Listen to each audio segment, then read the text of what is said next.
Jamaah rahimakumullah. Dalam hadis yang diriwayatkan Imam Ahmad, Rasulullah sallallahu alaihi wasallam menyebutkan tentang orang yang terbaik secara umum dalam ranah kehidupan ini, kehidupan kemanusiaan ini. Karena kalau kita melihat salah satu yang menjadi slogan Zionisme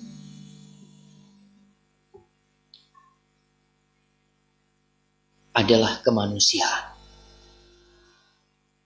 kebebasan, persamaan, HAM, hak asasi manusia. Ya, Rasulullah sallallahu alaihi wasallam mengatakan, "Ala ukhbirukum bi khairikum min syarrikum." Kalian mau nggak aku kasih tahu dengan orang yang terbaik di antara kalian dari orang yang terburuk di antara kalian? Yang terbaik dan siapa yang terburuk? Kata para sahabat, "Bala ya Rasulullah." Lalu beliau mengatakan sallallahu alaihi wasallam, "Khairukum man yurja khairuhu wa yu'manu syarruhu.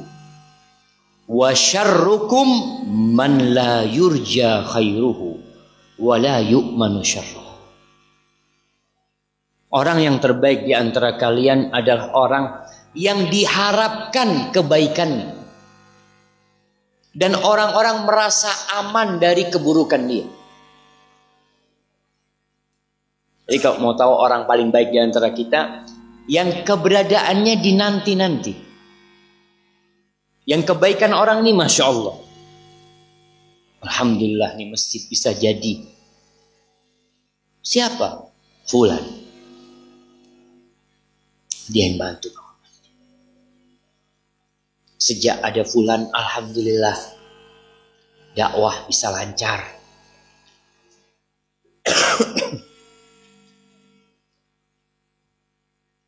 Keburukannya aman sudah. Antum sama Fulan jangan takut. Orangnya baik, gak pernah nyalah-nyalah sama orang, gak pernah gangguin orang, ini orang baik. Sedangkan orang yang buruk di antara kalian adalah orang yang kebaikannya tidak diharapkan.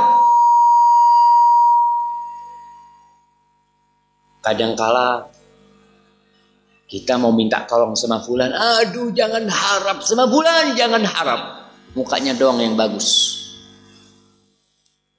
Ada orang yang seperti itu. Jadi kita kadangkala bisa mengetahui kita ini baik atau tidak dari siapa? Orang lain. Kalau ternyata orang-orang gak minta tolong sama antum, dia selalu minta tolong sama orang lain, kenapa Fulan kok gak minta tolong sama ana? Berarti dia tidak mengharapkan kebaikan dari antum. Para salafus soleh di kalangan sahabat dan tabi'in, kalau ada orang minta tolong sama mereka, mereka berusaha untuk memenuhi kebutuhan. Kenapa? Karena orang ini datang husnudzon sama antum. Antum insya Allah bisa bantuin dia. Terus antum tidak membantu dia, sedangkan antum mampu, maka antum jadi orang buruk. Dan ada orang-orang yang keburukannya membuat masyarakat meninggalkan dia. Kadang-kala antum lihat malam hari ada yang naik motor pakai knalpot apa? Bukan racing, masa racing gimana? Knalpot yang gak ada tengahnya tuh. Hah? Brong kan? Ya apalah namanya tuh. Yang kalau naik satu kampung jadi dengar. Orang ini keburukannya bukan hanya untuk satu orang. Yang merasakan kejahatan dia satu kampung, sampai anak baru lahir pun merasakan. Nangis dia karena kaget dengan suara seperti itu. Itu orang yang buruk. Maka antum lihat, jangan-jangan kita pernah menyakiti orang sekampung saat anak udah tobat, Ustaz. Alhamdulillah. Baik, antum pernah menyakiti orang sekampung berarti harus minta tolong, minta maaf sama orang satu kampung. Benar jemaah. Di antara konsekuensi taubat orang yang menyakitin orang lain, dia minta maaf sama orang itu. Kalau ternyata orangnya terlalu banyak yang dia harus minta maaf, apa yang harus dia lakukan? Ya tetap minta maaf. Antum tulis list RT ini anak sudah minta maaf, alhamdulillah. Tinggal RT sebelah sana. Datang ke Pak RT, Pak RT. Anak ini dulu yang kalau malam hari biasanya teriak-teriak. Kenapa teriak-teriak? Ternyata mabuk dia dulu mamanya. Dia membuat orang lain takut, jamaah. Kadang-kala kita lewat, sebagian perempuan itu lebih aman berpapasan dengan sapi daripada sama manusia. Betul. Kalau dia lewat depannya sapi, tenang dia. Tapi depannya laki-laki, ada na'udzubillah min dzalik. Na'udzubillah, benar. Anda merasakan kadang-kala kalau lewat gang ada anak-anak muda yang lagi minum atau apa dulu itu, kita nggak berani lewat sana. Tapi kalau yang ada di sana itu segerombolan anjing, tenang gitu. Permisi, anjing itu ya mungkin dia kira. Subhanallah jemaah. Makanya Allah mengatakan sebagian manusia itu ulaika kal an'am bal hum adall. Sebagian manusia itu seperti binatang ternak, bahkan lebih buruk dari binatang ternak. Binatang ternak bisa disembelih jemaah, bikin sate. Tapi kalau manusia nggak bener, bisa antum bikin sate? Nggak bisa, nggak ada gunanya. Bahkan di penjara pun orang-orang senang ketika orang itu di penjara. Tapi tatkala keluar, mulai masyarakat ketakutan lagi. Nih syarrun nas, orang yang paling buruk. Kemudian Nabi alaihissalatu wassalam menyebutkan dalam hadis yang lainnya tentang khairun nas, dalam hadis yang diriwayatkan Daruqutni. Beliau mengatakan wa khairun nasi anfa'uhum linnas. Manusia yang terbaik adalah yang paling bermanfaat buat orang lain. Paling bermanfaat. Antum hidup, kalau bisa jangan bertanya apa yang diberikan negeriku kepadaku, tapi bertanya apa yang ana berikan buat negeriku. Jadilah orang yang bermanfaat. Dari level yang paling rendah, sholat berjamaah ke masjid. Ada sebagian orang yang kalau sholat berjamaah, ketika dia masuk ke masjid, sandalnya orang itu dibalikin sama dia. Dia tidak punya duit untuk sedekah di masjid. Dia tuh punya duit untuk ikut membangun masjid, tapi dia punya tenaga hanya untuk membalikkan sandal itu. Sehingga orang yang turun dari masjid langsung pakai sandal. Manfaat buat orang. Ada orang yang kalau masuk toilet, orang setelahnya seneng banget kalau fulan masuk toilet. Karena kalau ana masuk setelah dia, kamar mandinya bersih dan wangi. Ini level manfaat yang langsung dirasakan oleh orang. Tapi sebagian orang, na'udzubillah min dzalik, tidak bisa memberikan manfaat buat orang lain, malah menyakitin orang lain. Ketika ada seorang sahabat bertanya kepada Nabi SAW, apa yang harus aku lakukan ya Rasulullah? Ya sedekah. Kalau nggak bisa, udah bantu orang lain. Ada orang mungkin mau ngangkat barang nggak bisa, jangan dilihatin. Anak kadang-kadang melihat ya, sebagian orang masya Allah. Ada orang lain mobilnya mogok. Dia lewat, pulang dari masjid, lewat. Kenapa bang mogok bang? Iya. Ya Allah, bas mudah-mudahan nggak mogok. Pergi dia. Subhanallah. Apa yang bisa antum berikan manfaat buat dia? Tanya, mau didorong mobilnya? Mau diapa? Apa Apa yang bisa antum lakukan? Masya Allah jamaah, ana masih ingat kejadian yang terus membekas di hati ana. Ana pernah umroh dari Madinah ke Mekah waktu masih kuliah sama istri dan anak, naik mobil. Naik mobil, ya mobil kuno lah. Sampai sana mau pulang ke Madinah, akinya habis jemaah. Kita bingung ini, nggak ada orang lewat, yang ada mobil.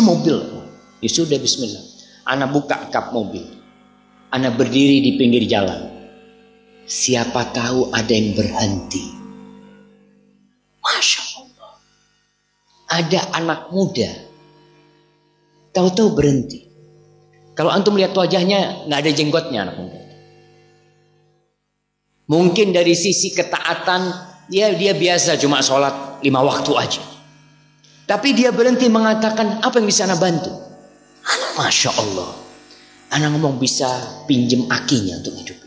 Siap, dia buka, dia hidupin mobil ana. Setelah itu dia pergi jamaah. Wallahi kita ini nggak tahu amalan mana yang bisa memasukkan kita ke surga jemaah.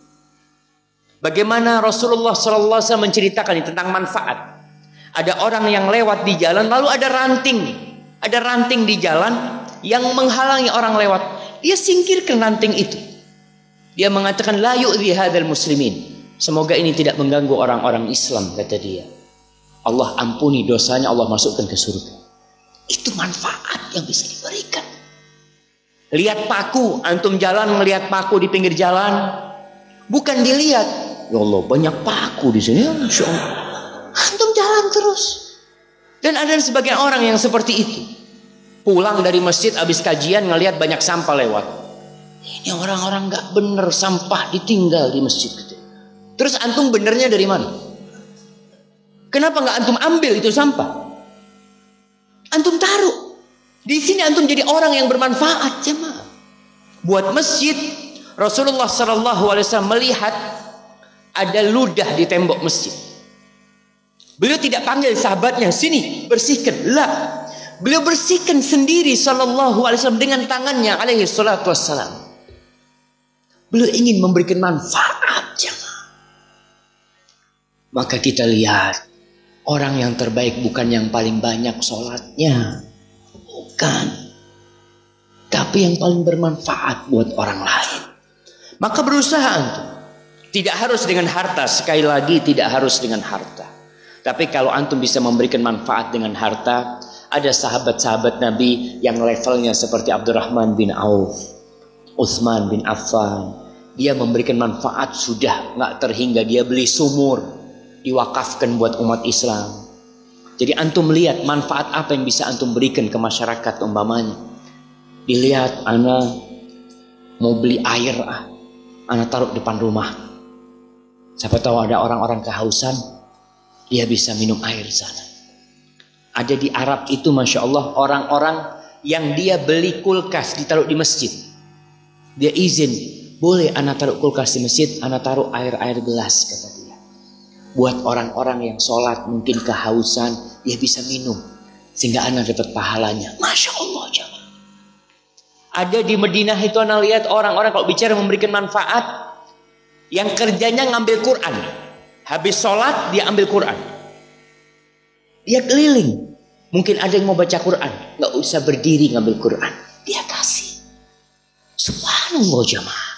Manfaat yang bisa dibagikan kepada masyarakat. Ada orang-orang tua yang Masya Allah kalau hari Jumat dia itu kantongnya penuh sama permen. Di Jember ada seorang dokter Masya Allah dia.